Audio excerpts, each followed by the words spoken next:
Eu acredito,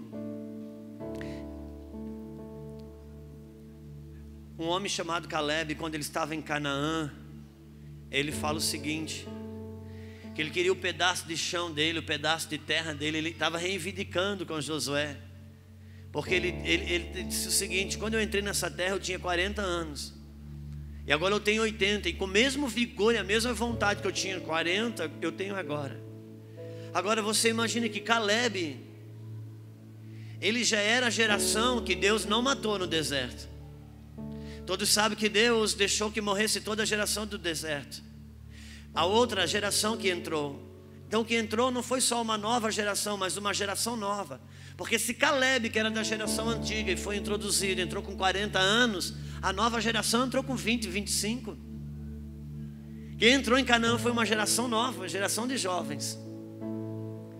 E Caleb, aos 80 anos, ele estava dizendo: eu quero meu pedaço de chão, porque eu entrei aqui com 40, estou com o mesmo vigor.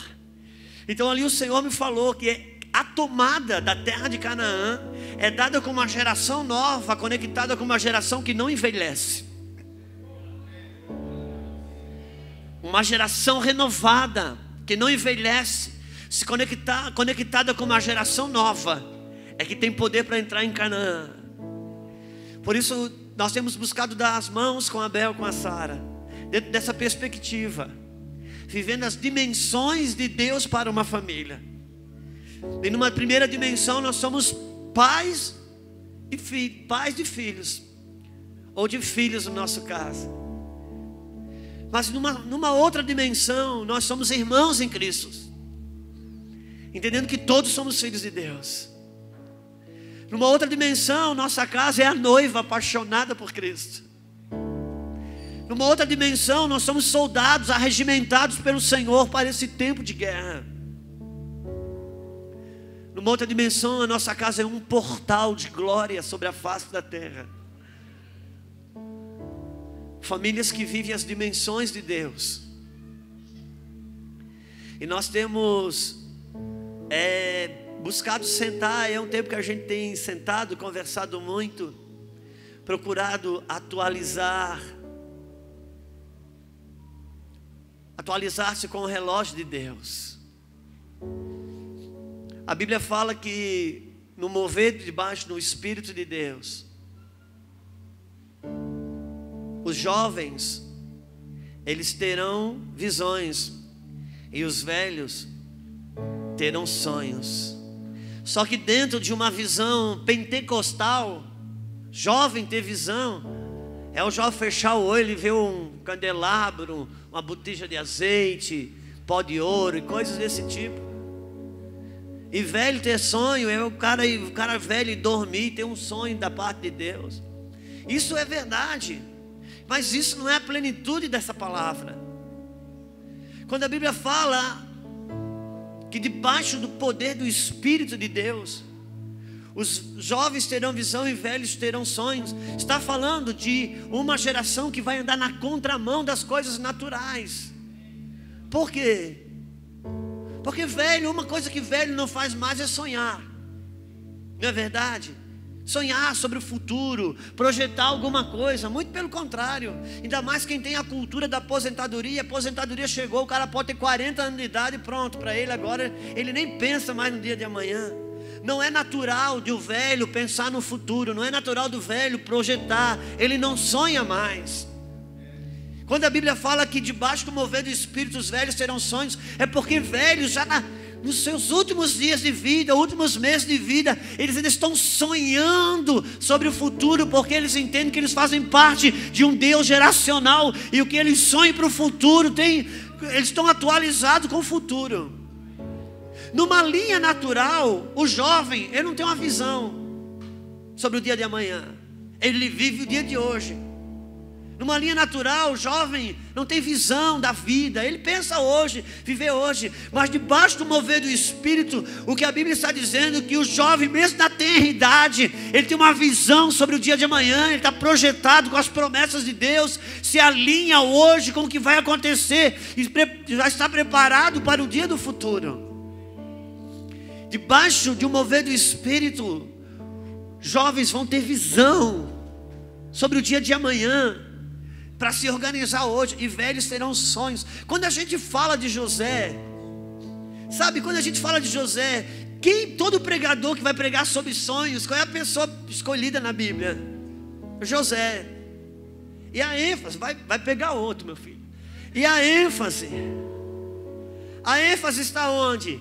Está que José sonhava quando ele era jovem. Ele teve sonho que os 11 feixes se dobravam diante dele, que o sol e a lua se dobravam diante dele. Isso falava dos irmãos, do pai, da mãe. Só que José era um homem de sonhos. Não era só por isso. Aquilo ali Deus estava sinalizando o que é um homem de sonhos. Um homem que passou tudo que passou. E nos últimos dias, quando ele sabia que ele ia morrer, ele chama pessoas de confiança e diz: olha, Deus vai visitar essa terra. E quando ele visitar, eu quero que vocês peguem os meus ossos e levem junto. Ele estava para morrer e ainda sonhava com a visitação de Deus naquele lugar. Isso são velhos que têm sonhos. Isso é sonhar. O cara está velhinho e ele está dizendo: Deus ainda vai visitar esse lugar. Pega os meus ossos e leve. Morreu crendo, sonhando com o que Deus ia fazer, sabendo que quando uma pessoa morre, ela morre, mas ela não acaba, ela continua na vida dos seus filhos. Por isso ele tinha ideia do que Deus ia fazer, e ele falou com a próxima geração: certamente Deus vos visitará.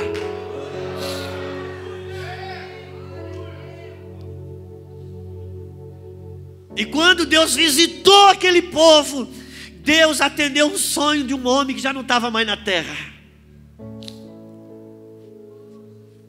Aleluia. O cara que tinha uma consciência geracional. Oh, meu Deus. Por isso os velhos terão sonhos e os jovens terão visão. E nós cremos nisso. Eu aprendi a sonhar com a minha Lulu. O meu pastor disse que há uma diferença entre o sonhador e o realista. Ele diz que o realista sabe onde vai, mas o sonhador já esteve lá.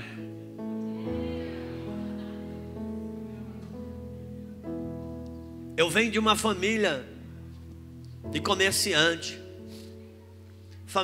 Família de comerciante. Então fui treinado para me organizar com os meus números. Um filho de comerciante, ele é treinado diferente de qualquer outra pessoa.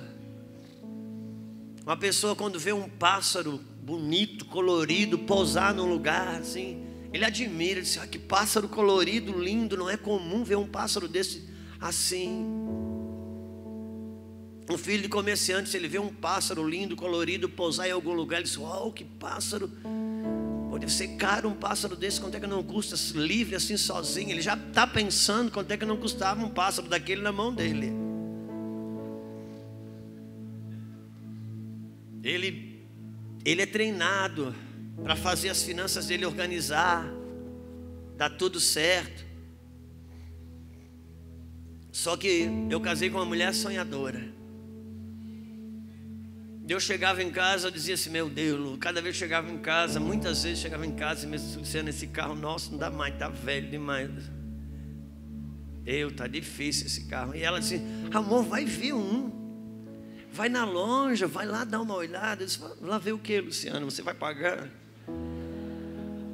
Não, mas vai ver. Eu digo: amor, não tem dinheiro. Porque na minha cabeça de comerciante racional, se não tem dinheiro, não adianta nem ver. E ela dizia: amor, vai ver. Vai lá. Entra na loja. Senta. Eu ia. Até ia, mas quando chegava lá, só de ver aquele vendedor animado olhando para mim, eu digo: eu estou enganando esse cara. Ele acha que eu vou embora. E ela dizia: amor, vai. Pergunta o preço. Vê quanto é que ele dá no teu. Aí eu ia lá e quando chegava na loja eu olhava, eu ia lá ver um carro velho igual o meu, porque dava no tamanho se fosse para trocar. Quando eu olhava, a Luciana estava lá vendo aqueles mais caros.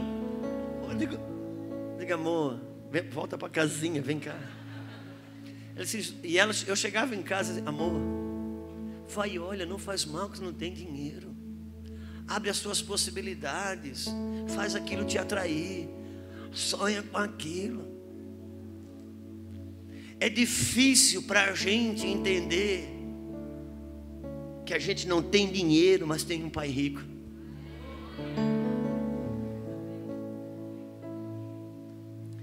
E movido pelos ensinos dela, comecei a me mover em algumas coisas. Eu não ia lá e comprava um negócio pela fé em 200 vezes, não. Mas eu me relacionava com aquela possibilidade. Eu me relacionava com aquela possibilidade. Irmão, quem é pai e mãe aqui sabe. Quando você vê o seu filho olhar alguma coisa que dá aquele brilho no olho dele, assim que ele fica... Mesmo que você não tenha dinheiro, você tem vontade de dar.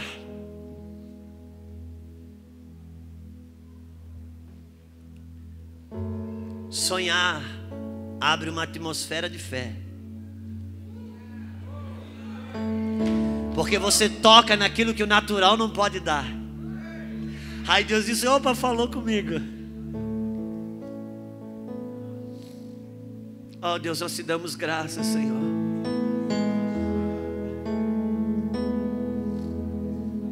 Nós te damos graças. Cho cantori alabassora ma cantará.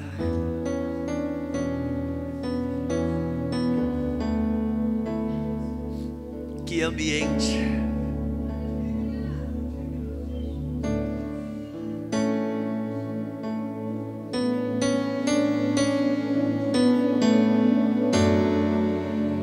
Enquanto você abre Zacarias 3, cante essa canção.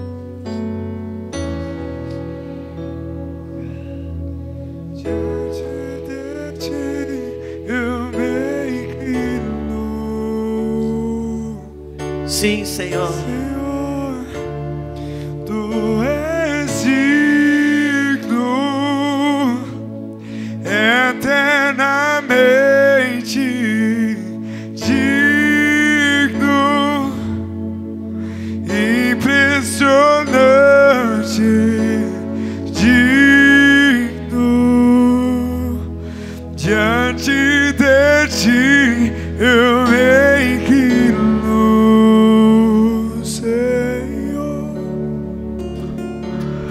Tu és digno,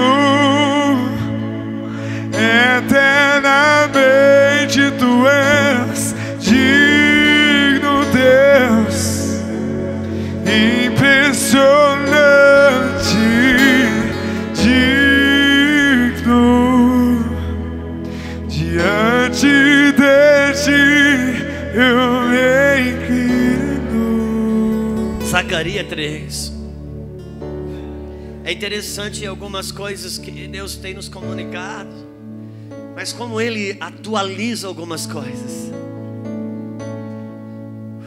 Como Ele atualiza algumas coisas. E algo que Deus colocou aqui em Zacarias 3, Deus tem atualizado para mim nesses dias. E como que isso precisa ser comunicado ao corpo. E Zacarias 3 diz assim: e me mostrou o sumo sacerdote Josué, o qual estava diante do anjo do Senhor, e Satanás estava à sua mão direita para se lhe opor.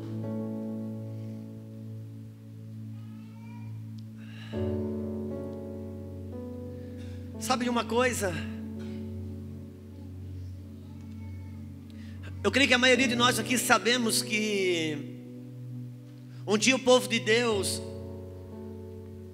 já na sua terra prometida, depois de muitas palavras corretivas, de exortação da parte do Senhor, que o povo de Deus se desviou muitas vezes, e Deus levantou para corrigir o curso de Israel, levantou salvadores como Sansão, como Débora, como Gideão. Depois vieram reis, e os reis, muitos deles tropeçaram, e Deus conseguiu recuperar o coração deles, de alguns. Mas houve um tempo que o povo de Deus se desencarrilhou de vez do curso de Deus, E Deus viu que chegava uma hora, não ia ter mais como tirar uma semente de Abraão para que o Messias nascesse. Então só houve uma maneira, as pessoas começaram a se casar com os povos estrangeiros. Deus viu que daqui a pouco não ia ter mais uma semente pura de Abraão. Só teve uma maneira de Deus manter aquele povo junto para preservar a semente. Deus trouxe um juízo. Todo juízo de Deus tem a ver com preservação, com conservação, com paixão, com amor, com misericórdia. O juízo de Deus nunca está nas perspectivas que a gente tem hoje, de que a mão de Deus vai pesar ou coisa do gênero, como se tem gente que acha que Deus vai vingar os nossos inimigos. Deus nunca vai vingar os nossos inimigos. Deus vai vingar os inimigos dele. E só vai vingar os nossos inimigos se os nossos inimigos forem os dele. Eu já estava falando ontem para a Belzinha, quando ela leu um trecho que ela estava pregando para nós ontem, a Isabel, e estava ministrando para nós no aeroporto. E ela fez menção que quando Josué chega para aquele anjo e diz para aquele anjo: você é um dos inimigos, você é um dos nossos.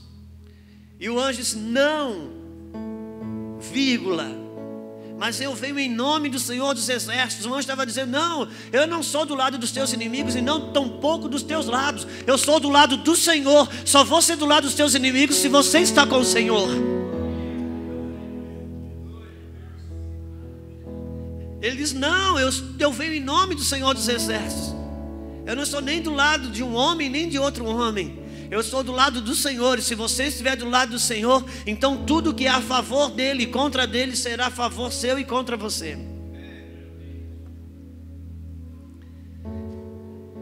E Deus levou o povo cativo para a Babilônia para preservar, e Nabucodonosor destruiu o templo de Jerusalém, e Nabucodonosor destruiu ali os muros de Jerusalém. E depois de 70 anos eles receberam uma palavra do Senhor para vir restaurar os muros de Jerusalém, para vir restaurar o templo de Jerusalém. E eles sofreram muita oposição. Então,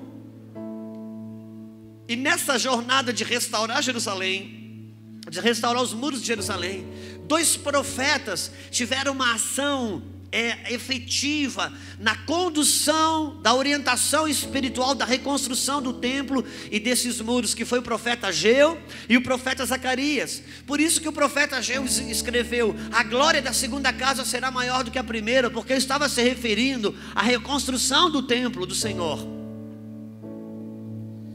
E esse mesmo Zacarias, ele também foi um profeta juntamente com Ageu, que trabalhou nessa orientação. E ele tem uma visão com o sumo sacerdote Josué, que ele é uma figura de Cristo e é uma figura de mim e de você. E Deus mostra para ele, está escrito assim: e me mostrou o sumo sacerdote Josué, o qual estava diante do anjo do Senhor, e Satanás estava à sua direita para se lhe opor. E aqui nós temos uma visão muito equilibrada daquilo que muitas coisas a igreja às vezes distorce. Porque ele estava diante do anjo do Senhor, ele teve uma visão de Josué, o sumo sacerdote, diante do anjo do Senhor. E os teólogos gostam de dizer, e eu caio muito bem ao meu espírito, quando eles dizem que quando a Bíblia fala o anjo do Senhor, está falando de Cristo no Antigo Testamento. E ele vê o sumo sacerdote Josué, que é uma figura minha e sua, e vê à sua direita Satanás para se lhe opor. E aqui nós temos uma visão bem equilibrada do reino do Espírito, porque por muito tempo o diabo teve muito grande na igreja. Eu cheguei a conviver com um grupo de pessoas que me orientavam e que entravam na minha casa e eles viam demônio em tantas coisas. Eu já falei isso até mesmo nesse altar. Eles viram demônios nos quadros, viram demônio nos tapetes, viram demônio no travesseiro, na coxa da sala, das camas. Eu lembro que a gente queimou muita coisa, quase que foi a mobília toda embora, de tanto demônio que tinha. Até a gente tem um fato muito engraçado, curioso, que eu sempre conto, que um dia eles olharam para um par de aliança grosso que estava na prateleira, e eu tentei ficar na frente para eles não verem, e eles viram, porque era ouro ouro mesmo, um par de alianças, valia um dinheiro. E eles olharam, apontaram, digo, ai, aliança, o que tem, demônio? Eu digo, ai meu Deus. Eu lembro que eu fui em cima de uma ponte, joguei aquele par de aliança lá, porque eu pensei comigo, esse eu vou matar afogado, porque se queimar ele volta, que toda semana aparecia em alguma coisa.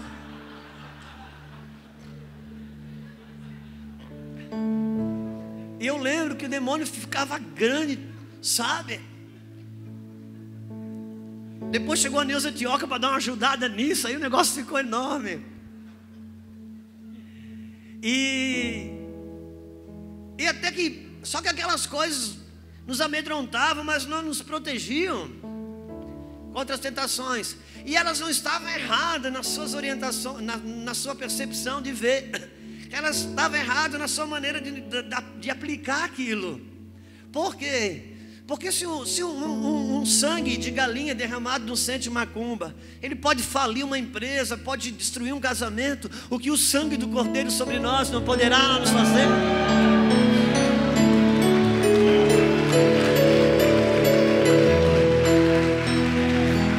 Mas o nosso espírito, parece que a gente recebe muito mais fácil as coisas que nos amedrontam. Você já parou para pensar que cada vez que a gente fala da ceia, a gente entra num pavor? O cara vai para a ceia, não sabe se volta vivo na fila da ceia, porque pode comer para a própria indignação. E Jesus gasta tempo dizendo que Ele é o pão da vida, mas a gente vai para a ceia com medo de morrer. Como é fácil ser amedrontado. Só que a igreja, como o diabo sempre trabalha com os extremos, e na palavra do pastor Cote, todo extremo é beirada de abismo. A igreja entendeu algumas coisas, também esqueceu que o diabo existe. Hoje a gente vive como se o diabo não existisse. Não temos filtro para mais nada. Só que aqui nós temos um equilíbrio. O sumo sacerdote Josué, de um lado o anjo do Senhor, de outro lado Satanás para se lhe opor. Então eu tenho uma oposição, então eu tenho um combate, então eu tenho um litígio. É importante que a gente não viva desequilibradamente. Por quê? Porque quando Paulo fala que nós não temos que lutar contra carne nem sangue, nós temos que lutar contra principados, potestades, Paulo não diz que nós não temos que lutar, ele nos ensina contra quem temos que lutar.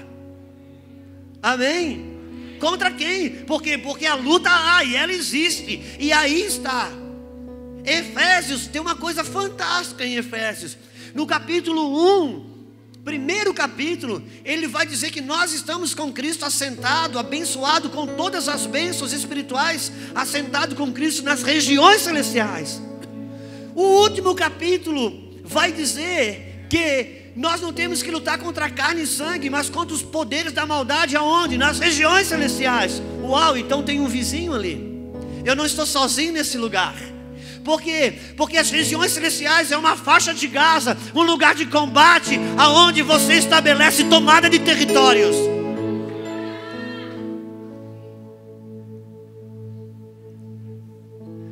Então tem uma guerra. Jesus diz que as portas do inferno, elas não prevalecerão contra. Então quer dizer que há um combate. Mas há um combate que precisa ser compreendido. Porque a gente aprendeu e decorou frases do tipo: o diabo se levantou, o inimigo está furioso. Só que precisa entender o que passava na mente de Jesus quando ele disse que as portas do inferno não prevalecem contra a igreja. Naquele tempo as cidades eram muradas, as portas eram de madeira. Quando alguém queria sitiar uma cidade, invadir uma cidade, logo eles fechavam as portas e a cidade estava protegida. E quando eles queriam invadir uma cidade, qual era a opção? Derrubar a porta de madeira. Por quê? Porque as muralhas de pedra você não derrubaria. Então havia um combate sobre as portas. Tem até alguns filmes dos bárbaros, você vê eles com aqueles troncos de árvore tentando derrubar uma porta. Quantos sabem o que eu estou falando? Amém? Era essa visão que Jesus falou, que as portas do inferno não prevalecem contra a igreja. É a ideia da igreja dando contra as portas do inferno, e não o diabo se levantando.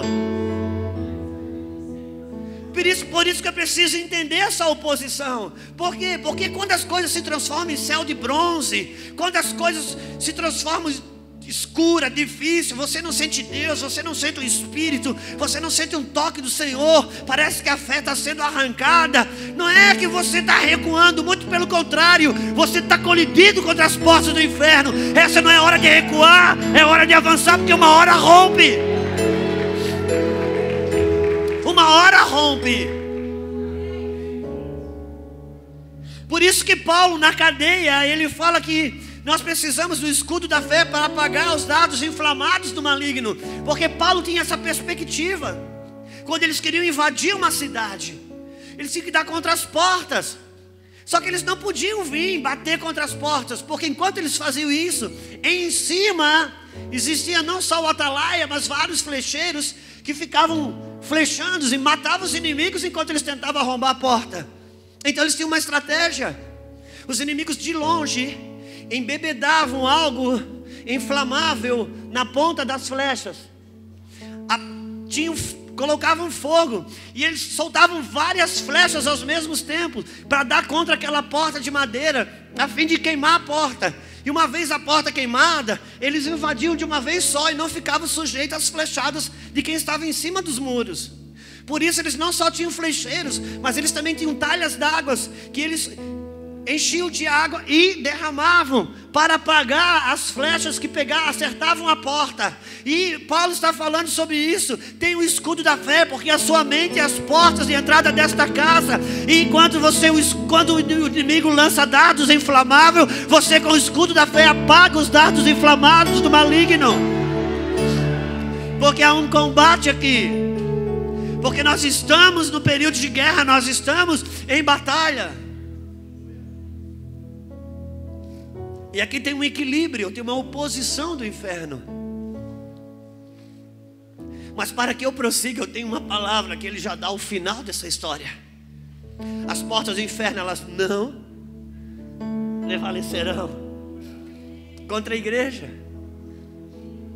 E eles enfrentaram muita oposição para a reconstrução desses muros, dessa casa do Senhor.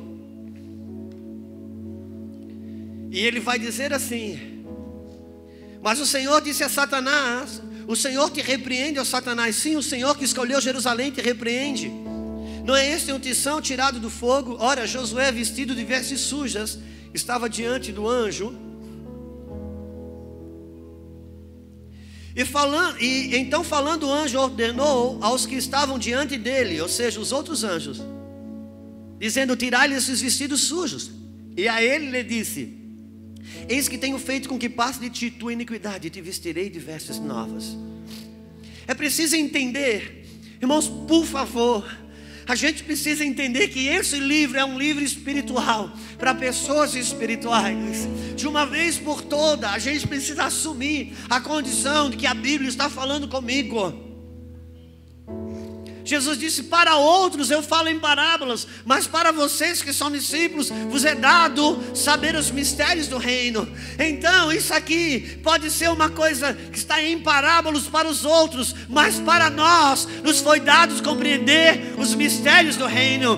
E quando ele está falando do sumo sacerdote Josué, da reconstrução da casa, ele está falando comigo e com você. Por quê? Porque a reconstrução dessa casa, ela fala exatamente da tua pessoa e da minha pessoa. Por quê? Porque desde o início da Bíblia, você vai ver que Deus, ele rejeita o primeiro e ele diz que a bênção está sobre o segundo. Por isso que Abraão teve um filho, o primeiro chamado Ismael e o segundo Isaque. E Deus falou: não é Ismael, Abraão, em Isaque está a minha bênção.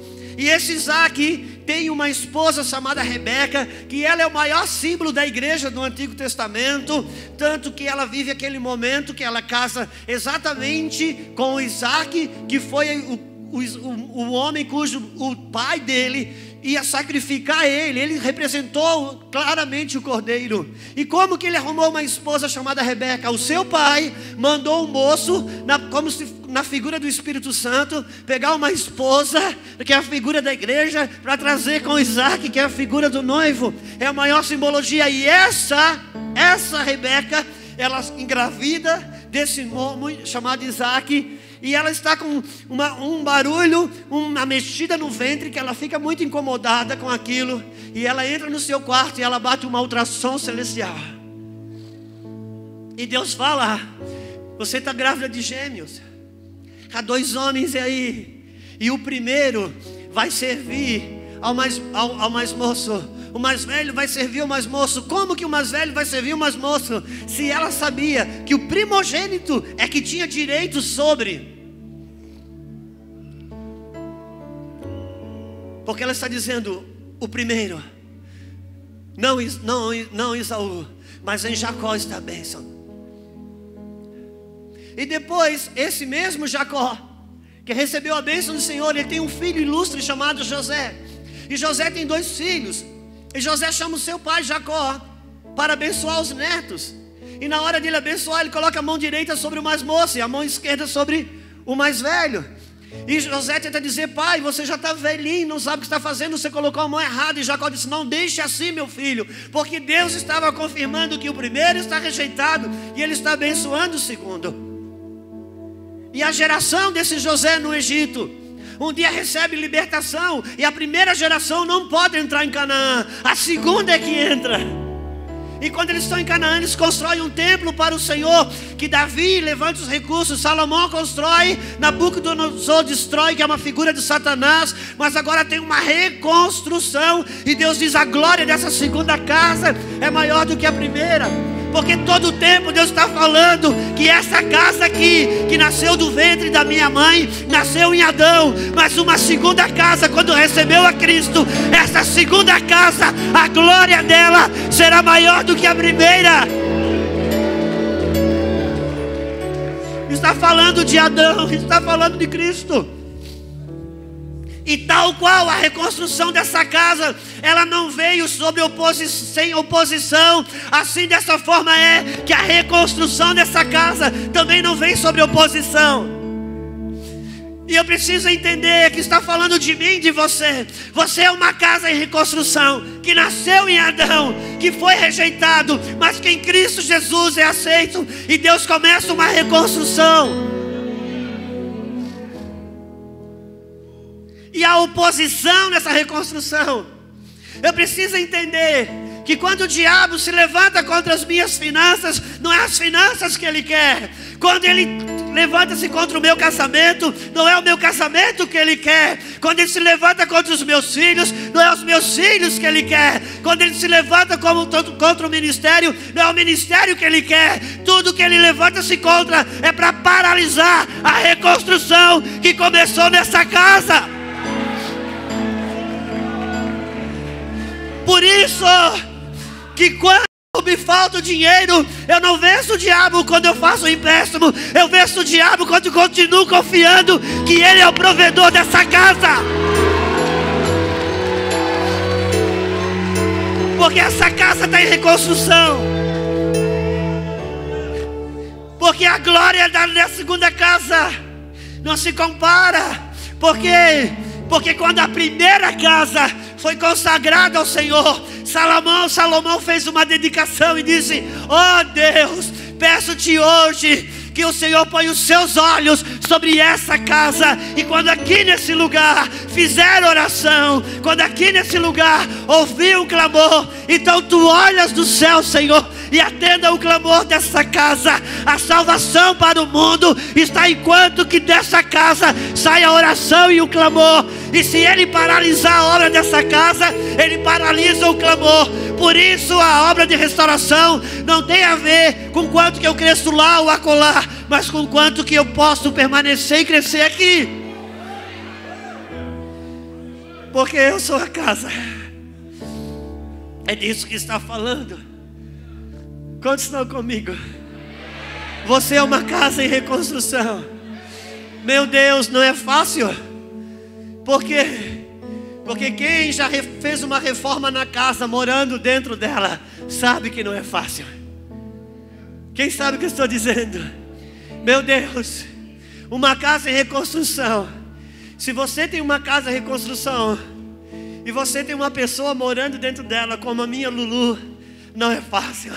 Porque a minha Lulu quer tudo limpinho.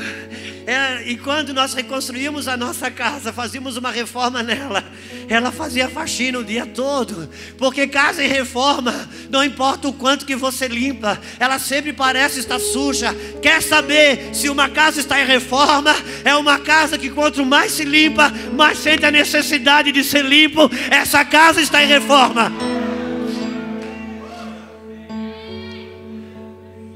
Uma casa, você vai reformar uma casa e você está morando nela. O pedreiro não quer saber se o seu filho não dormiu a noite toda, tossiu a noite toda, e você só pode dormir às 5 horas da manhã, às 7 horas da manhã, está ali o martelo do pedreiro, pá, pá. E sabe de uma coisa? A gente ainda paga e está pagando. Aleluia. E sabe de uma coisa? A gente separou um dinheiro, fez um orçamento, vai dar tanto. Sabe de uma coisa? Eu vou separar um tanto e meio, porque a reforma sempre dá um valor a maior. O problema é que nem chegou na metade, já foi aquele tanto mais o meio que a gente tinha colocado. E agora?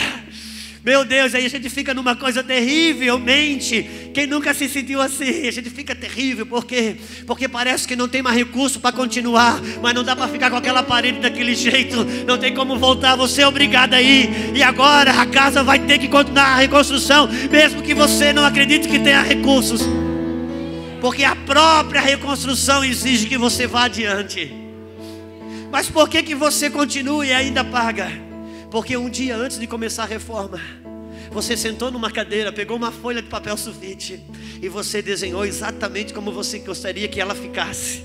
E por causa daquela visão clara de como você sabe que ela vai ficar, é que você vive todo aquele desconforto. Se eu não tiver uma visão clara de como vai ficar, eu não aceito os processos da reconstrução. Por isso é preciso ter uma visão clara. É preciso ter uma visão clara para aceitar os processos. E Satanás está à sua direita para ser leopor. Porque essa casa é a segunda casa, é a casa espiritual. Porque Deus não habita em templos feitos por mãos humanas. Por isso que no capítulo 3 nós estamos lendo o que lemos. Mas no 4 Deus mostra algo para Ezequiel. Ezequiel, o que você vê? Ele disse: eu vejo um candelabro. E ele disse: o que é isso, Senhor? E ele disse: você sabe o que é? Ele disse: não, Senhor. E esse candelabro, então ele diz: esse candelabro é a palavra para Zorobabel. Zorobabel era o governador de Judá nos dias da reconstrução. E ele diz: não é por força e nem por violência, é pelo meu espírito, diz o Senhor. Portanto, quando essa casa se agita, quando essa casa ela começa a querer resolver com as próprias forças, ela começa a querer ter razão, ela começa a querer mostrar a sua injustiça, e ele diz: não, não, não, não. A guerra que você está tendo não é por força e violência que você vence. Entra no seu quarto e adora, porque não é por força e violência, mas é pelo meu espírito, diz o Senhor. E ele segue o capítulo dizendo, no próximo versículo, ele diz o seguinte: quem és tu, ó monte, diante de Zorobabel, serás como uma campina. Por isso todas as montes que aparecem impossível da gente continuar essa reconstrução aqui dentro, ele diz: através do candelabro você adora, e esses montes serão como uma campina. Porque não é por força e nem por violência, mas pelo meu espírito, diz o Senhor. Aleluia. E Ezequiel está numa visão total. Ezequiel está numa experiência totalmente no espírito. Ele vê o anjo do Senhor. Ele vê eu e você ali na pessoa do sumo sacerdote Josué. E ele vê o diabo para se lhe opor. E ele diz uma coisa fantástica. Ele olha para Satanás e diz: ó Satanás, Que o Senhor te repreenda. Uau! Às vezes a gente gasta muito tempo querendo brigar com o diabo, ao passo que o sumo sacerdote Josué estava aprendendo uma lição. Não guerrei com o diabo, guerrei para permanecer na presença do anjo do Senhor. E o próprio Senhor, o Senhor te repreende, ó Satanás. A minha guerra não é com o diabo, a minha guerra é para permanecer na presença do anjo do Senhor. Quantos aqui sentem que tem sofrido oposições? Uau! Glória a Deus! Isso é muito bom, porque isso testifica que você ainda está na presença do anjo do Senhor. Porque quem já saiu da presença do anjo do Senhor não sente mais oposição. Por isso, seja bem-vindo. Você está bem posicionado, porque está falando de mim e de você aqui, nessa casa espiritual. E o anjo, quando vê o sumo sacerdote Josué, ele olha assim: meu Deus, esse cara quer caminhar no nosso meio. O anjo do Senhor olha para os outros anjos e diz: esse cara não pode andar conosco. Por quê? Porque ele está com vestes sujas. Essas vestes aí não podem entrar no nosso meio. Não tem como ele ser um cidadão celestial com essas vestes. Não é possível. Sabe de uma coisa? Então o anjo do Senhor diz para os outros anjos: troque as suas vestes. E colocaram as suas vestes novas, vestes de salvação. Agora ele podia andar com os anjos. E vem uma palavra, diz para o sumo sacerdote Josué: eis que eu tenho feito que passe de ti toda a tua iniquidade. E isso, qual é o seu nome? Jeconias, vem cá, mano. É G ou G? Jeconias. Eis que passo de ti toda a tua iniquidade. Isso é o novo nascimento. O céu. Um dia o Jeconias se aproximou diante do anjo do Senhor. O anjo do Senhor disse: uau, esse cara quer andar com a gente. Mas esse cara não tem vestes para andar com a gente. Então vamos precisar dar uma vestes para ele andar no nosso meio. A vestes de salvação. Então nesse dia, quando ele nasce de novo, o Senhor vem e diz: eis que tenho feito que passe de ti toda a tua iniquidade. Não importa o que você fez e as heranças que você teve, eu herdou. Hoje eu faço com que passe de ti toda a tua iniquidade. A partir desse momento, esse cara não virou para crente, ele não entrou na igreja. Não, uma realidade espiritual aconteceu aqui. Eu gosto de pensar quando a Bíblia diz que nós somos transportados do reino das trevas para o reino do Filho do seu amor, do império das trevas. Porque um dia o Jeconias estava no império das trevas, e a transportadora chegou lá no inferno e disse: libera o Jeconias aí para mim.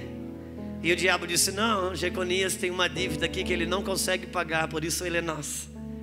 E os anjos disseram: não, mas eu tenho uma notícia, ele acabou de aceitar Jesus, e o escrito que pesava sobre ele foi cravado na cruz. Aleluia. Nessa hora acontece uma coisa: ele foi transportado do império das trevas para o reino do Filho do seu amor. Ele nasceu de novo, recebeu vestes de salvação. Ele recebeu vestes de salvação. Agora ele é um templo do Espírito. Precisa entender o que aconteceu com ele, porque não se trata de mudar de religião, não se trata de ser católico agora ser crente. Não, é uma realidade espiritual. Por isso que a Bíblia nos diz, eu já falei isso aqui e tenho falado em alguns lugares, porque isso para mim é a realidade para aqueles que se relacionam com o Espírito da palavra. A palavra de Deus, ela tem profecias, mandamentos, exortações e orientações. Mas de tempo em tempo, o próprio Deus para e faz uma pergunta. E quando ele faz uma pergunta, uau, ele quer falar algo comigo sobre aquilo. E Quem lê a Bíblia não responde perguntas de Deus. Quem medita responde. Porque pensa, uau, o Deus que sabe tudo fez uma pergunta para mim. Eu já fiz pergunta para as minhas filhas. Qual é o pai e a mãe que já não chamou o seu filho e disse: filho, você tem noção do que você fez aquela hora que você falou aquilo na frente da visita? Quem pai e mãe já fez uma coisa parecida com essa? Por que você perguntou se o seu filho tinha noção do que ele fez? Você sabe que ele não tinha. Então por que perguntou? Porque você queria falar para ele uma coisa que ele pensa que sabe, mas não sabe. Quando Deus faz uma pergunta na Bíblia para mim, é porque o meu pai quer falar uma coisa para mim que eu penso que sei, mas não sei. Porque agora, Jeconias, uma vez que você foi transportado e nasceu de novo, eu tenho uma pergunta para você. Não sabeis vós que sois templo do Espírito Santo, que o Espírito de Deus habita em vós? Não sabeis vós que sois templo do Espírito Santo e o Espírito de Deus habita em vós? Sim, Senhor, eu sei. E se você sabe, por que se comporta como se não soubesse? Se você sabe que é templo do Espírito de Deus, por que depende tanto das coisas lá de fora dar certo para se resolver aqui dentro? Se a grande vitória eu já coloquei dentro de você. Uma realidade espiritual aconteceu. Eu preciso saber disso. Eis que faço passar de ti toda a vossa iniquidade. Nasceu de novo. Aleluia. Só que agora, o próximo versículo, ele fala de uma outra realidade. Senta aqui, Jeconias, sai daí. Eu quero ler com você o próximo versículo. Não sei se é o versículo 5. Vou ler o 4 só para contextualizar. Então, falando o anjo do Senhor, ordenou aos que estavam diante dele, ou seja, os outros anjos, dizendo: tirai-lhes os vestidos sujos. E a ele lhe disse: eis que tenho feito com que passe de ti tua iniquidade, e te vestirei de vestidos novos. E disse eu não gosto de fazer massa de manobra não, mas dá uma vez ou outra que eu resolvo fazer isso. Então eu peço que você me ajude. Repita comigo: e disse eu. Por quê? Porque isso aqui tem toda a relevância. E disse eu: põe-lhe uma mitra limpa sobre a sua cabeça. E puseram uma mitra limpa sobre a sua cabeça. Uau! E disse eu. É interessante. Quem é eu aqui?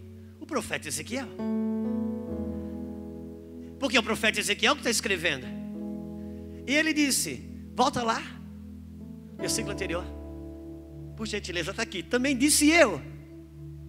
Também disse eu, porque até agora quem falou foi os anjos, o anjo do Senhor. Agora disse eu: põe-lhe uma mitra limpa na cabeça. Tem alguma coisa diferente aqui. Porque agora não é um clamor do céu. Esse clamor é da terra, do homem Ezequiel. O que estamos querendo dizer com isso? Quando as vestes foram trocadas e ele nasceu de novo, Ezequiel olhou. Jeconias, ele não sentiu necessidade de ser salvo. Quem sentiu necessidade de salvar ele foi o céu. Jeconias não sentiu necessidade de receber vestes novas. Quem sentiu necessidade foi o céu. Então o céu atraiu Jeconias.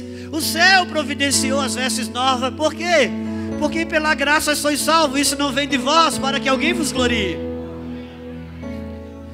Então agora esse homem se tornou o templo do Espírito Santo. Tem o seu nome escrito no livro da vida. É herdeiro de Deus. Está com o seu nome escrito no livro da vida.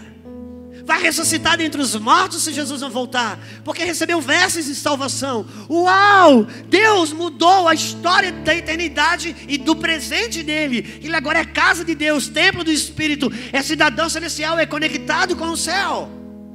E é herdeiro de tudo que Jesus tem. Uau! Senhor, por favor, muda a mitra dele também. Que é a mitra? A mitra era um turbante que o sumo sacerdote trazia sobre a sua cabeça, com letras de ouro escritas: santidade ao Senhor. Só que essa observação não é o céu que faz, é a terra que faz. Ezequiel estava dizendo: Senhor, A obra que o céu fez na vida de Jeconias é fantástica. Ele agora é templo do Espírito Santo, é filho de Deus, vai ressuscitar dentre os mortos, ou ser arrebatado com os santos, ter seu nome escrito no livro da vida. É mais do que vitorioso, todas as coisas Ele pode naquele que fortalece. Senhor, mas por favor, troque a sua mitra, porque se tudo que Deus fez daqui para baixo, se a mente dele não for renovada de acordo com o que Deus fez, ainda que Deus fez tudo, a nele nada fará.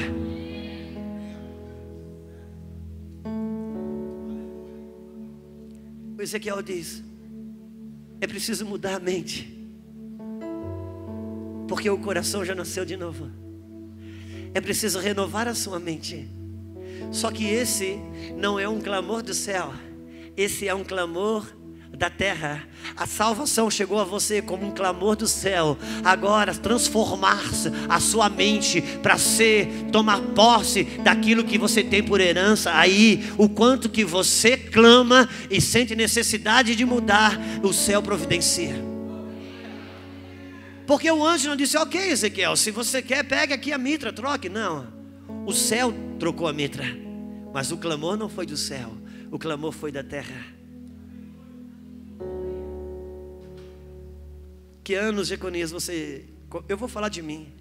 Eu me converti em 1994. O ano que você nasceu, cara. Eu me converti, olha a conexão aqui. Eu nasci de novo em 1994. Mas eu não estou com a mitra de 1994. Porque nascer, você nasce num dia, mas você não cresce num dia. Quando eu nasci de novo, eu nasci no meio da renovação carismática católica. Quando eu fui batizado no Espírito Santo, eu rezava a Ave Maria. Eu era cheio do Espírito Santo, orava em línguas, pregava, orava, e outras pessoas recebiam o Espírito Santo. Mas eu andava com o terço enrolado no pulso.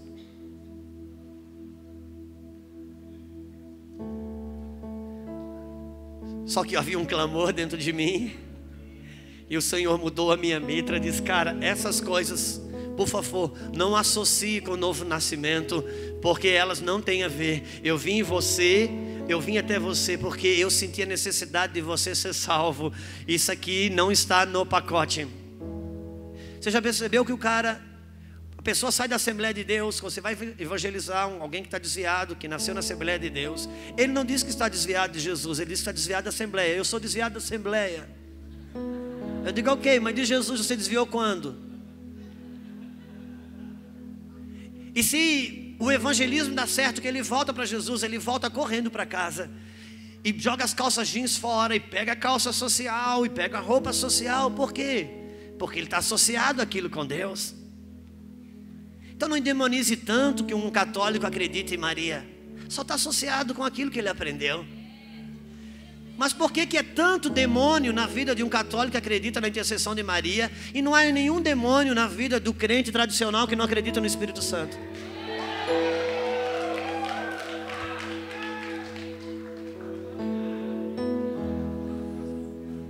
O que difere? Difere que lá é um demônio católico e aqui é um demônio evangélico.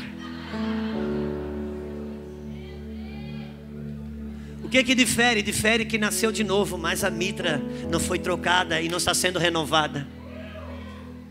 Então eu troquei a mitra, e isso fez com que eles me convidassem a se retirar. E eu me retirei da igreja católica. E um grupo tentou atender as nossas demandas. E eles tentaram nos ajudar, um grupo do meio evangélico. Em 30 dias nós estávamos tudo de terno e gravata, os homens. E as mulheres, nós arrancamos o brinco, eles arrancaram o batom, e arrancaram a correntinha, botaram uma saia pantalona, e as nossas esposas ficaram horríveis e feias. Mas naquele conceito agora elas estavam santas. Mas eu continuei trocando a mitra. E fui cair num grupo, na mão de um outro grupo que agora devolveu o brinco, devolveu o batom, e ficou melhor. Aleluia, glória a Deus. Um perfuminho, meu Deus, voltou a Gillette, aleluia, glória. Foi bom demais. Não, agora eu estou exagerando, a Gillette não tinha saído. Mas você sabe que tem lugar que saiu, ou nunca nem entrou. O cara passa o dia todo trabalhando no trabalho dele.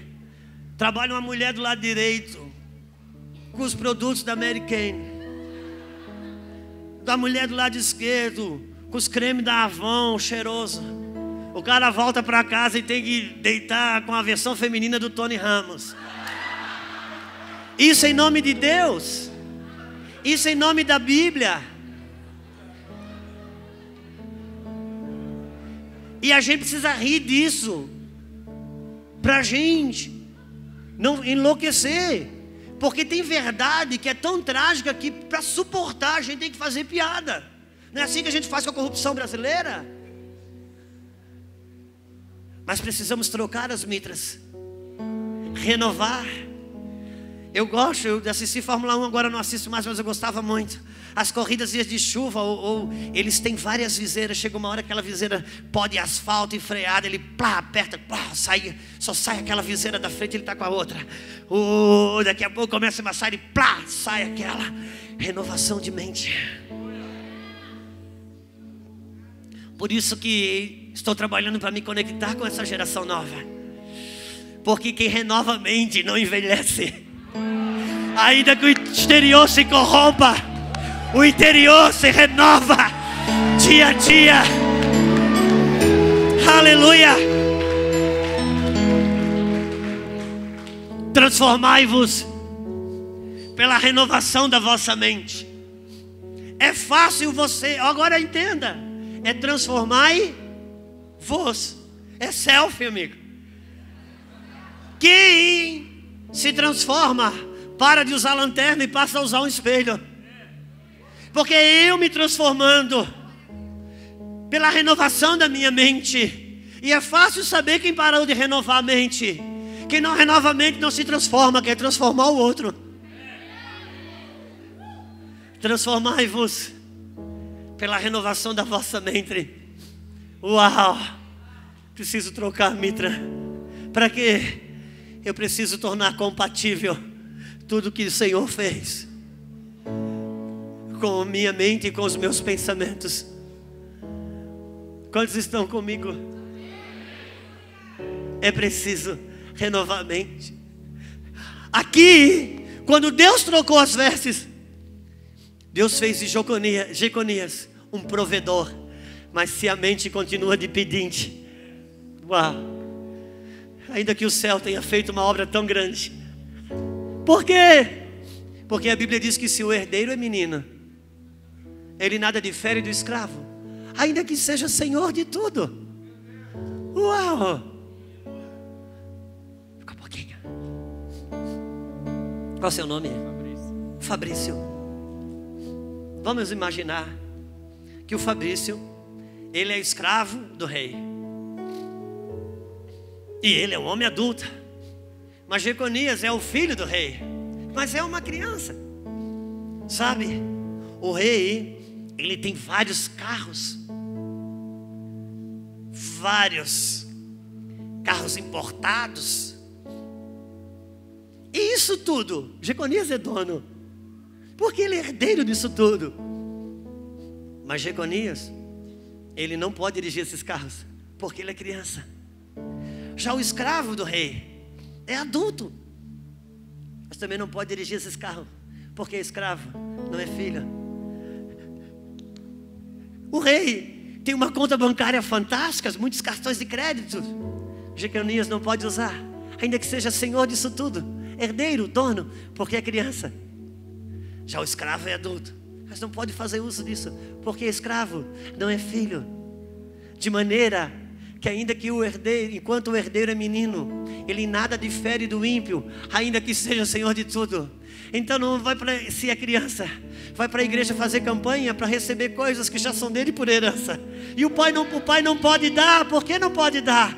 Porque como que você vai dar uma coisa que já é sua? Então como faz para ele desfrutar? Ele precisa crescer, renovar sua mente para tomar posse do que já é dele por herança. Porque senão, e nada difere do escravo, vai buscar na igreja o que o escravo vai buscar num centro de macumba.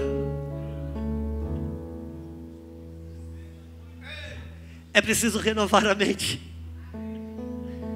É preciso renovar a mente. Quando nasceu de novo, recebeu um espírito, umas vestes, recebeu vestes de um espírito perdoador, mas ainda tem uma mente que se ofende, se agarra nos seus orgulhos. É preciso renovar a mente. Quantos estão comigo? Mudar a mitra. Cutuca alguém que está do seu lado e diga: é preciso mudar a mitra. Porque as vestes de salvação, não ore para ser perdoado. As vestes de salvação já lhe deu isso. Sabe das regalias e das virtudes de um filho? É que filho, eu tenho 2 filhas. Sabe de uma coisa que a Sara e a Isabel têm comigo? É que elas já estão perdoadas antes de errar.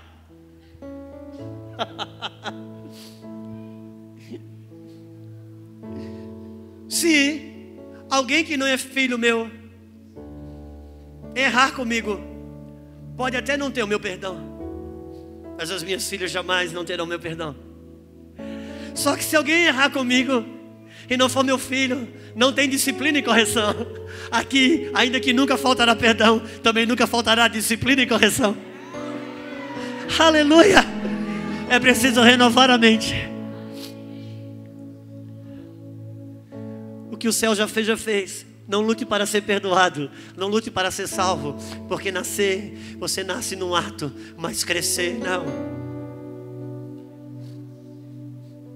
É preciso renovar a mente para aprender obediência, por exemplo.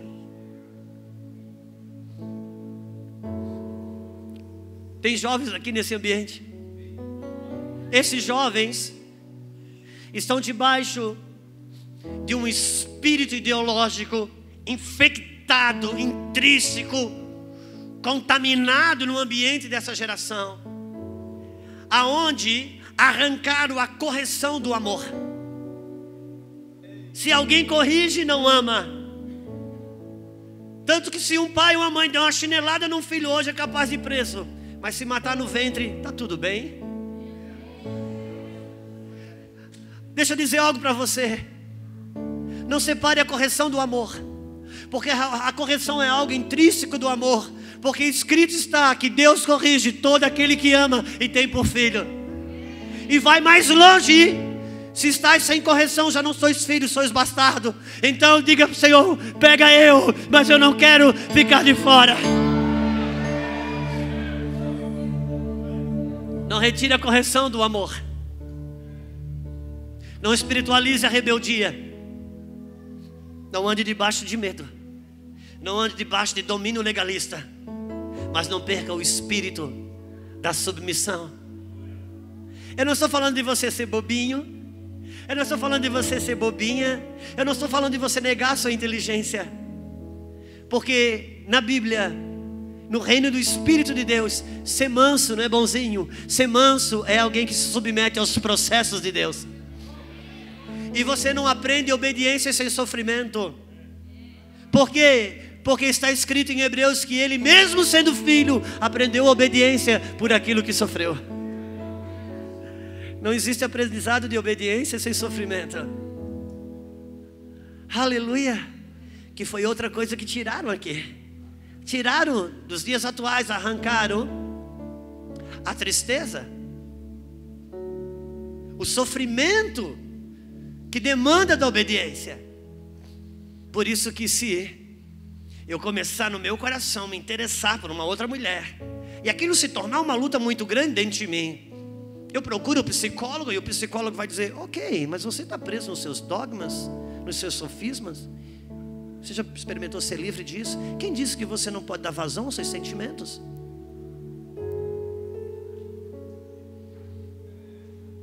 E se começa a criar desejos dentro de mim por uma pessoa do outro sexo, do mesmo sexo, e eu vou em um outro, e ele vai dizer: uau, mas por que você pode cantar livre e soa?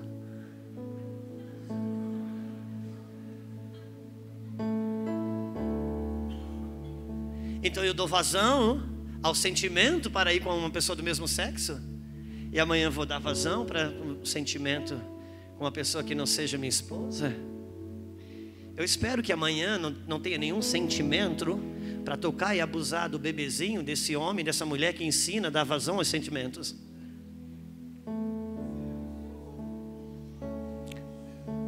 Obediência.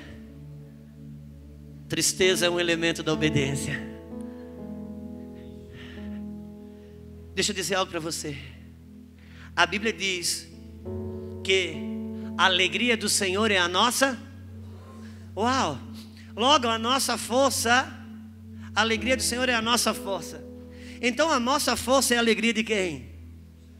Então não é a minha alegria, é a alegria dele. Uau! E às vezes o Jeconias quer fazer uma coisa, mas isso vai alegrá-lo, mas vai entristecer a Deus. Mas ele dá vazão aos seus sentimentos e faz aquilo que lhe deixa alegre. Uau, e agora ele está alegre, mas entristeceu a Deus. No outro dia, ele é um homem alegre, mas é fraco. Agora, ele pode fazer uma escolha por Deus, uma escolha que num primeiro momento vai deixá-lo triste, mas Deus ficou alegre. E a alegria do Senhor é o quê? No outro dia ele está triste, mas está forte.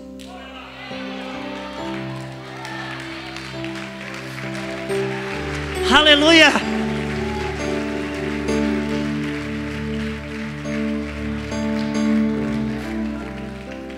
O meu alvo é estar forte e alegre. Mas se em algumas escolhas tiver a opção de uma só, é de permanecer forte. Uau! Daniel entrou na Babilônia. Seus 3 amigos entraram. E ele decidiu não participar da alegria que os manjares da mesa do rei proporcionava. Sabe de uma coisa?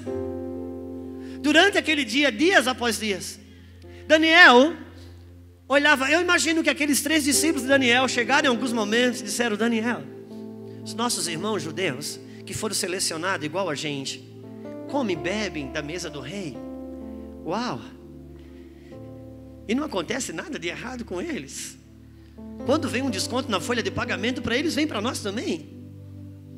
E quando vem um bônus para eles, vem para nós também. A gente vive aqui só na verdura e na água, e não muda nada. Os privilégios deles são os nossos, as privações deles são a nossa, ao passo que eles não sofrem privação, se alimentam dos manjares, dos vinhos da mesa do rei. E isso é verdade. Se você tem uma vida só de verdura e de água, de consagração, não vai mudar nada de quem não tem. Até vir o dia da fornalha, até vir o dia da cova do leão. E aí você vai saber o quanto que valeu a pena, porque nesse dia você vai estar forte. Nesse dia vai ter a diferença. E eis que digo, e os dias são presentes, que a cova do leão está aí, e a fornalha também. É preciso mudar a letra. É preciso renovar os pensamentos. Obrigado, Jeconias. Obrigado, meu amigo. Aleluia. Não basta. Eu preciso renovar a minha mente aqui com aquilo que o Senhor já fez aqui. Vamos, abra comigo Marcos 8, por gentileza.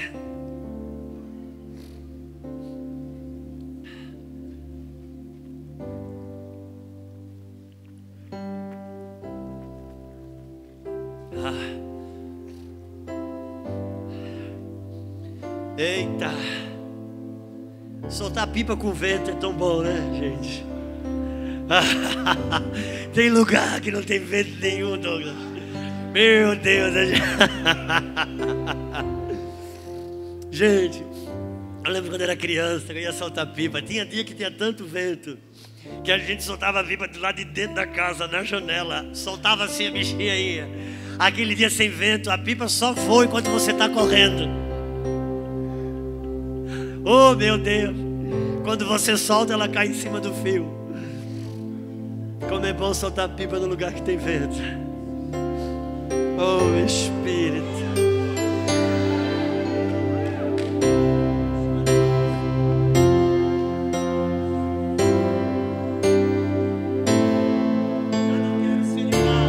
Já não quero ser igual. Ei, glória. Renova-me, Senhor Jesus. Põe em mim teu coração, Senhor, porque tudo que há dentro de mim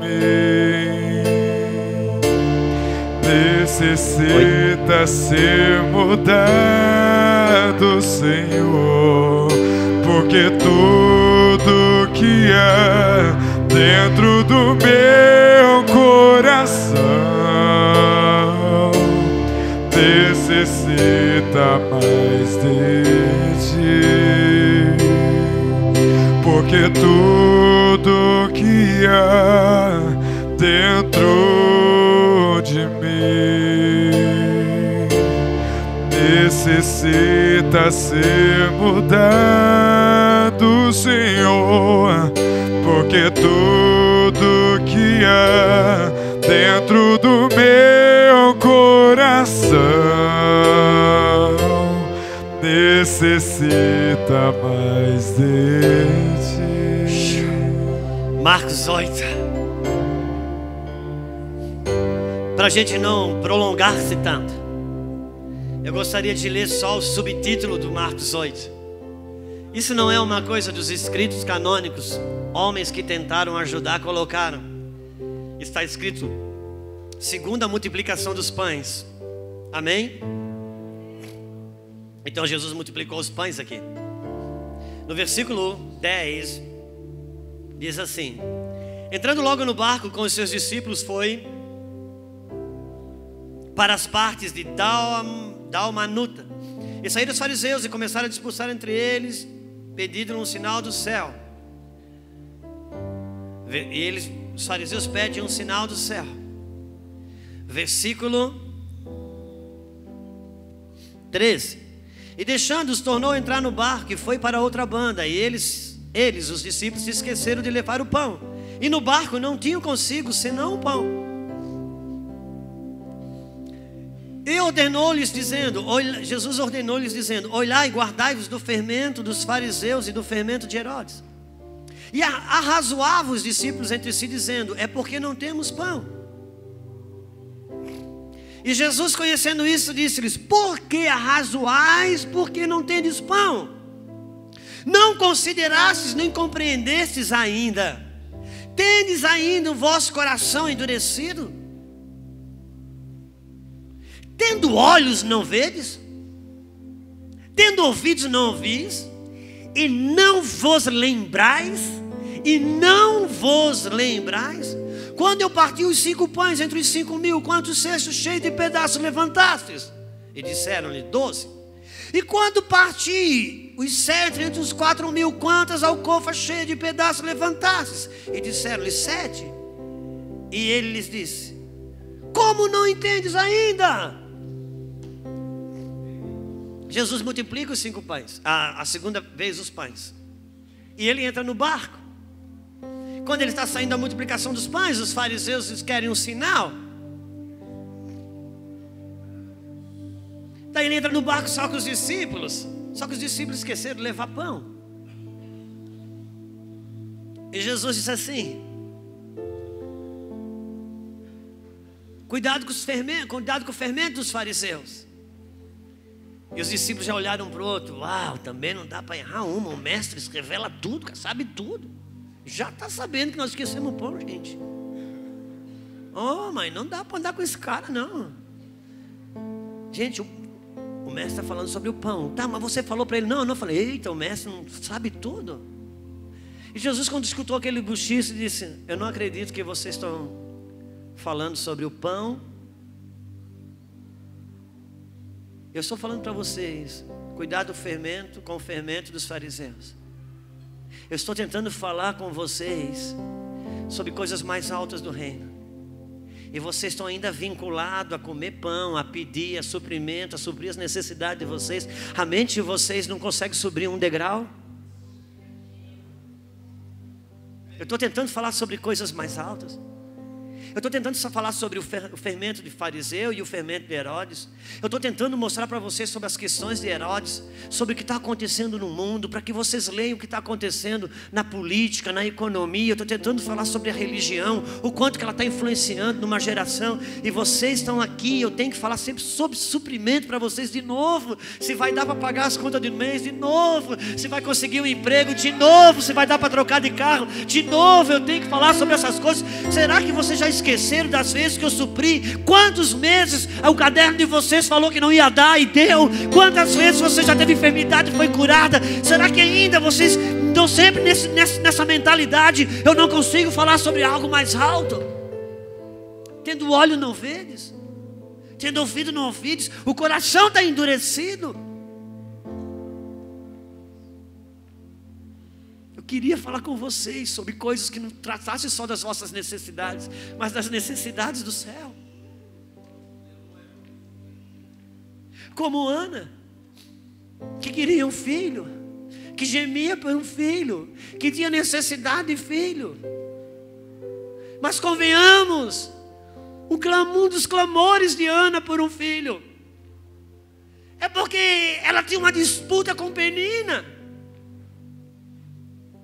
que tinha filhos e ela não tinha. E Ana estava desejosa de ter um filho para estar suprida na sua rejeição. E ela vai para o templo e ela começa a chorar.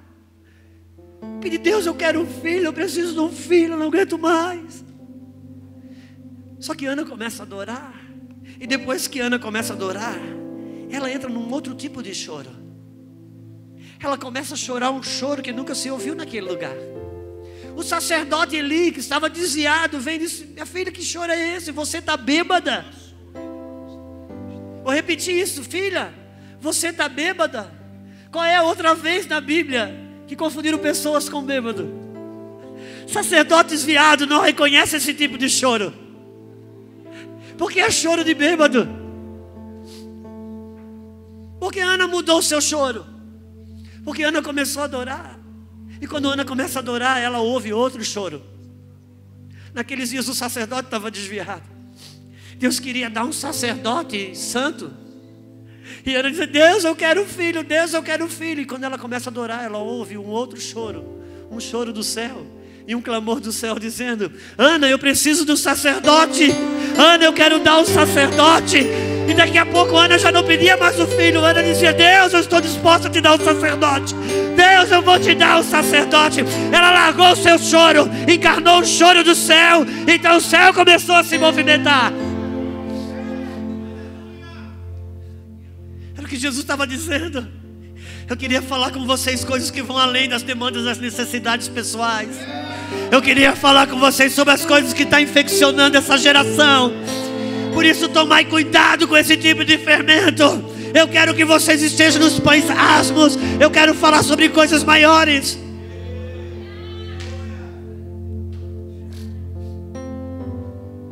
Então Jesus provoca uma situação. Ele diz: vem cá, gente, vem comigo. E Jesus vai em direção a uma aldeia de cegos. Versículo 22. E chegou a Betsaida, e trouxeram-lhe um cego, e rogaram-lhe que lhe tocasse. E tomando o cego pela mão, levou-o para fora da aldeia, e cuspindo-lhe nos olhos, impondo-lhe as mãos, perguntou-lhe se via alguma coisa. E levantando os olhos disse: vejo os homens, pois os vejo como árvore. Depois tornou e pôs-lhes as mãos sobre os olhos, e ele, olhando firmemente, ficou restabelecido, e já via ao longe, distintamente a todos. E mandou-o para a sua casa, dizendo: não entre na aldeia. Então Jesus provoca uma situação e vai para uma aldeia onde moravam muitos cegos. Trouxeram-lhe um cego, e Jesus não cura aquele cego imediatamente. Ele estabelece uma cura processual aos cegos, porque na verdade Jesus não estava lidando com o cego. Jesus estava mostrando para os seus discípulos a condição que eles estavam na pessoa daquele cego. Vou tentar repetir isso. Quando Jesus pega aquele cego, para curá-lo processualmente. Jesus estava ainda ensinando os seus discípulos: esses cegos são vocês, a respeito das coisas que eu quero comunicar.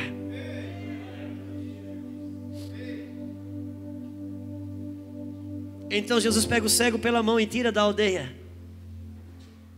Será que Jesus não tinha poder para curar o cego dentro da aldeia? Não, Jesus estava ensinando que a cegueira do cego tinha a ver com o sistema da aldeia. Exatamente daquele sistema de Herodes e dos fariseus que Jesus estava tentando tirar os seus discípulos. Jesus toca nos olhos daquele cego. Jesus pergunta para o cego: o que você está vendo? Jesus não pergunta se ele está enxergando. Jesus pergunta o que ele está vendo. E ele está confuso, Senhor. Sabe por que está confuso? Porque agora não sirvo nem para ser cego, mas também não sei ver direito. Quando você começa a descobrir as coisas do reino, é nesse lugar que você vê muitas vezes. Por um lado você tem a glória de não ser mais cego, mas por outro lado você tem a agonia de saber que tem mais e você não está vendo.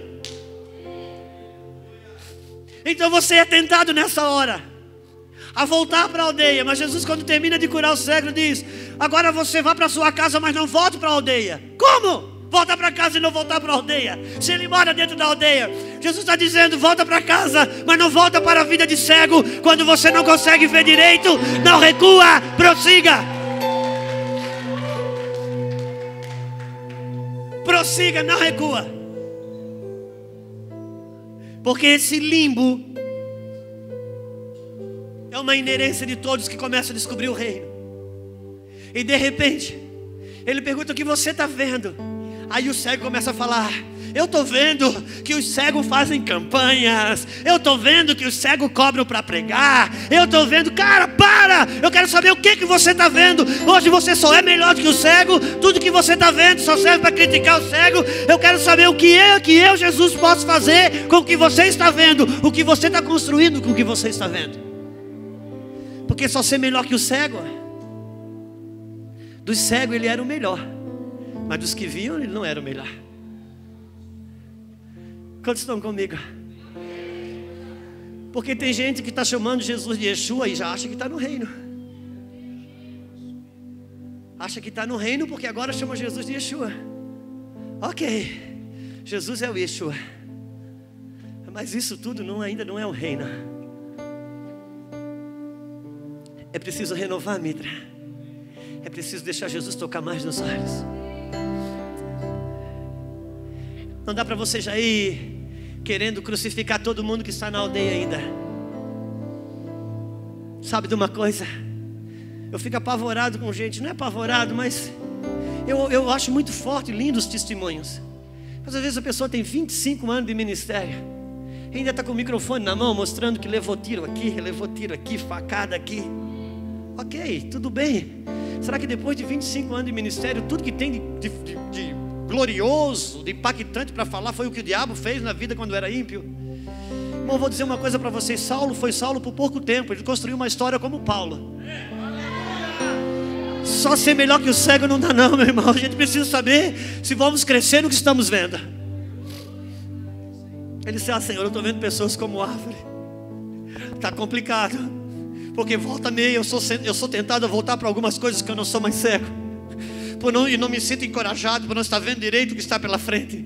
E Jesus diz: por favor, não volta para a vida de cego. O que eu faço então, Senhor? Deixa eu tocar um pouquinho mais no seu olho. Deixa eu abrir um pouquinho mais a sua visão. Não recue, não volta porque tudo não está claro. Não volte para a vida de cego e a sua insegurança.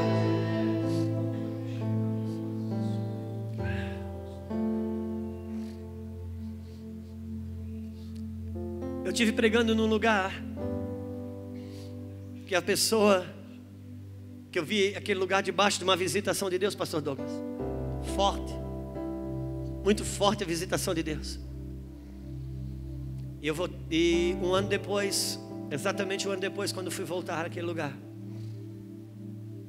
não havia mais a visitação de Deus. Muitos problemas aconteceram no meio do caminho, oriundos até mesmo das próprias descobertas que foram tendo. E eu lembro que alguns dias antes de eu chegar lá, eu recebi uma gravação de áudio dizendo: pastor, houve uma série de problemas nesse meio tempo que o senhor não esteve aqui, e muita gente foi embora da igreja, e a condição financeira da igreja recebeu um baque muito forte. Eu queria saber do senhor se eu poderia cobrar as inscrições aqui do seminário de casais, família, para a gente poder manter as coisas. Eu também queria honrar o Senhor com uma oferta. E eu devolvi o áudio para ele dizendo: querido, você é o pastor da igreja, você faz o que você achar melhor, mas já que você está pedindo a minha opinião, por mim, não cobre, deixa as pessoas acessar esses dias aí. E já quero de antemão declarar que a minha oferta está liberada. Se você vai me dar oferta, ok, a minha oferta já estou ofertando, fica tranquilo, não quero nada, as passagens você já pagou, está tudo certo. Eu sabia que aquele dia, na hora do aperto, ele estava voltando para a aldeia. Foi maravilhoso escutar o Luiz Hermínio quando as finanças da igreja podiam suprir, mas quando elas não podiam mais, quando o testes vem, quando as provas vêm, a gente é tentado a voltar para a aldeia. E o Senhor disse: não volta para aquilo que você não é mais cego, prossiga para aquilo que você mesmo, que você não está enxergando direito. Pega um pouquinho que você vê, deixa eu tocar um pouquinho mais e prossiga. Não volta para aquilo que você não é mais cego. Não volte. Continue renovando a sua mente.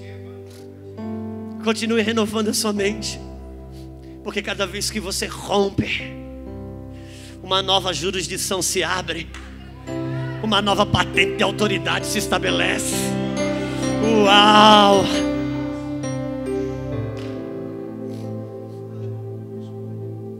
Não volta para a vida de cego, não volte para a aldeia, volta para casa, mas não volte para a aldeia. Babilônia não é um lugar físico. Babilônia é um sistema. E deixa eu falar uma coisa para confundir a sua cabeça. Quem patrocinou a reconstrução de Jerusalém foi Babilônia. Homens que têm coração para reconstruir as ruínas de Jerusalém. Até a Babilônia serve como provedora.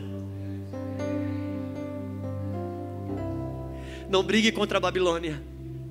Nas palavras do irmão Valdemar, lá de Curitiba: não jogue pedra na Babilônia, que você pode acertar o irmão Daniel que está lá dentro. Não, Deus não te chamou para brigar com a Babilônia, Deus te chamou para reconstruir Jerusalém. Reconstrua as ruínas de Jerusalém. Oh meu Deus,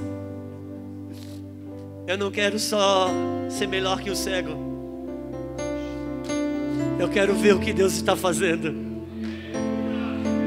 Ele está fazendo coisas novas, eu quero ver. Deus está incendiando jovens por essa nação. Onde eu passo, eu vejo que Deus está tocando jovens. Eu disse: Deus, eu quero me unir a eles. Se o Senhor está dando coisas para ele que passou da minha geração, já que eu não posso ter por mim, eu vou ter por eles. Mas eu não vou perder o que Deus está entregando.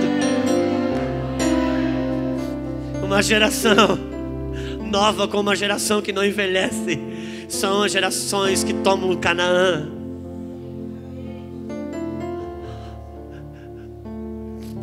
Quando aquele cego é tocado, entenda, quando ele é tocado, ele foi acionado numa função que estava desativada na sua vida. Ele não enxergava. A visão, ela estava desativada. Quando Jesus tocou, ele foi curado. Uma vez que ele foi ativado numa função que estava desativada, agora ele precisa aprender a usá-la. Uma vez que você não é cego e agora enxerga, calma, vamos aprender a ver, para depois criticar ou falar de forma tão contundente aquilo que pensamos saber inteiro, quando na verdade é só uma fatia da pizza.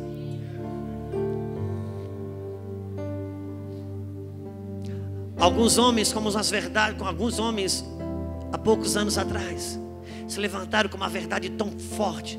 Eles descobriram que Deus não estava preso numa denominação. Eles descobriram que Deus não estava preso a 1h30 de culto.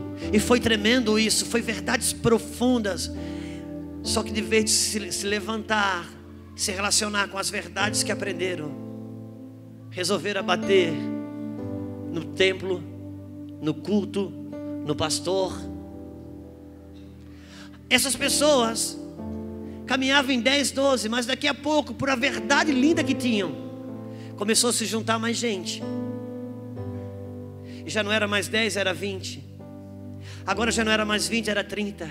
E agora já era 50. E agora que era 50, eles agora estavam precisando de tudo aquilo que até então eles estavam batendo. Eles precisavam de um lugar para se reunir, de uma escala de obreiro para suprir, de um contador para ajeitar as finanças, de um advogado para defender contra a causa do vizinho que entrou na justiça para fechar. Estavam precisando de tudo aquilo que eles estavam até então criticando.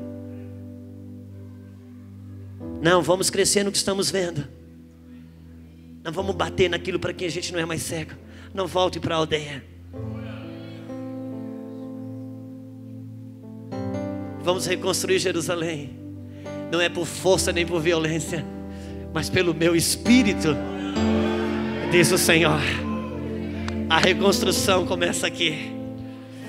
A reconstrução começa aqui. Eu não quero só ser melhor que o cego. Eu quero crescer naquilo que eu estou vendo. Aleluia. Um dia Jesus disse: por que você quer tirar o cisco do olho do teu irmão, se você não tira a trave que está no seu olho?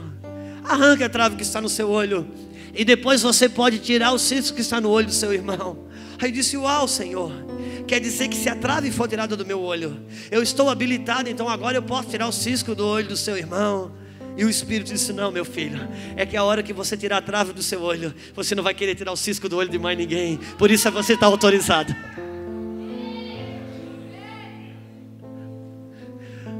Porque quando você pode, você não quer mais. Aleluia. Porque isso é o reino. Quando você pode, você não quer mais. Porque quando o amor ocupa um lugar, uau, é preciso renovar a mente.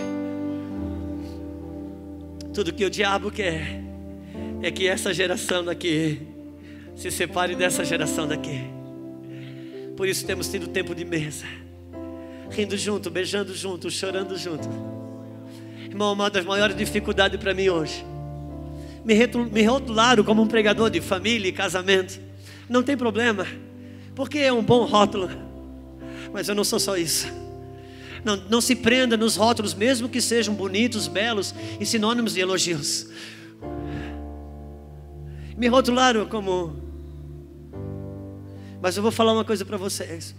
Uma das coisas mais difíceis para mim hoje é eu pregar sobre casamento e família, tendo na primeira filha minha esposa e minhas 2 filhas. Porque, cara, quando eu largo esse microfone, eu tenho que correr atrás. Porque quando elas eram crianças, elas não faziam diferença entre o que eu pregava e o que eu vivia. Mas agora elas não são mais cegas. Elas só aprenderam a ver algumas coisas. Então eu preciso. Meu maior desafio é quando eu desço e amanhã, quando eu chego em casa para o café ou para a janta, eu não seja reprovado naquilo que eu preguei. Então tenho sentado com uma coisa com as minhas filhas. Por quê? Porque é o encontro de Maria e Isabel. Porque somos pessoas que estamos gerando as mesmas coisas. Maria e Isabel, quando se encontraram, os bebês chacoalharam no ventre, porque elas estavam grávidas do mesmo destino profético.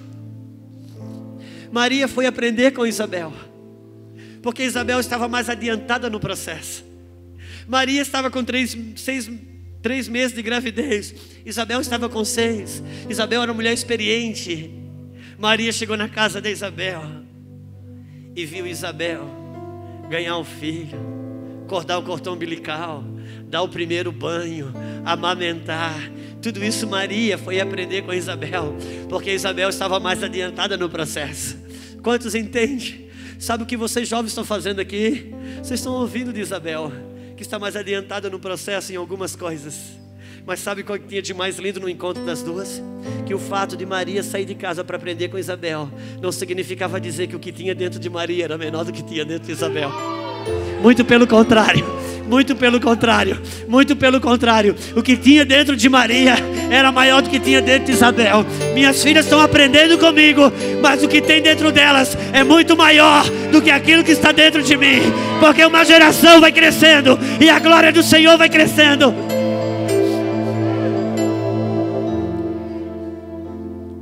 Por isso é preciso aprender. É preciso ter a mente renovada. O cara que eu mais admiro na Bíblia, nas cartas, eu admiro Paulo. Quem não admira Paulo?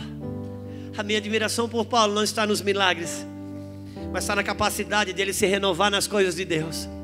Paulo não foi criado aos pés de um macumbeiro. Paulo foi criado aos pés de Gamaliel. Paulo teve que largar as coisas de Deus para pegar as coisas atuais de Deus.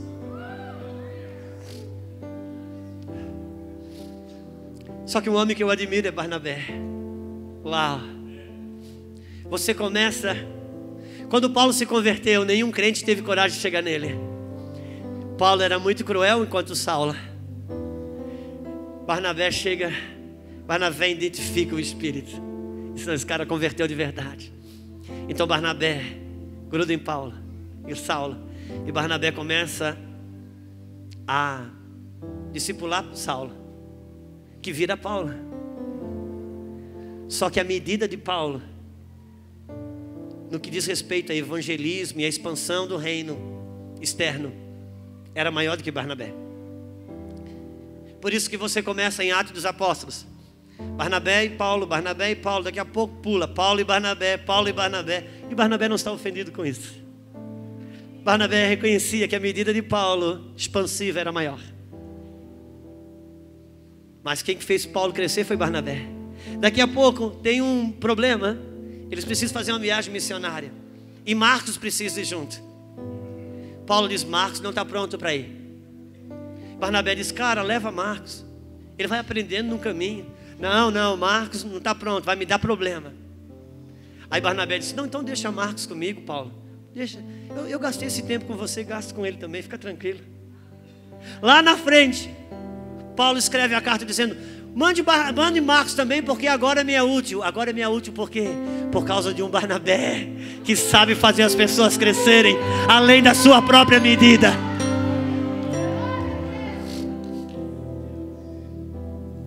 Quer falar de paternidade, não fala de Paulo. Quer falar de paternidade, fala de Barnabé, cara. Porque Barnabé é sobre ser pai de quem tinha uma medida maior do que a dele. Agora Marcos me é útil. E Barnabé disse, ok, tranquilo, cara, leva Marcos. Próximo. Aleluia. Aleluia. Eu sei, tenho convicção de pessoas que estão me ouvindo aqui nessa manhã. Tem uma medida maior que a minha, tem uma medida maior do que a do pastor Douglas. E só que nesse tempo é o tempo. Maria e Isabel precisam ter conexão, porque Deus é um Deus geracional. Uau, falamos de tantas coisas nessa manhã aqui que eu acho que o mais difícil está encerrar. Mas vamos ficar de pé, vamos ficar de pé.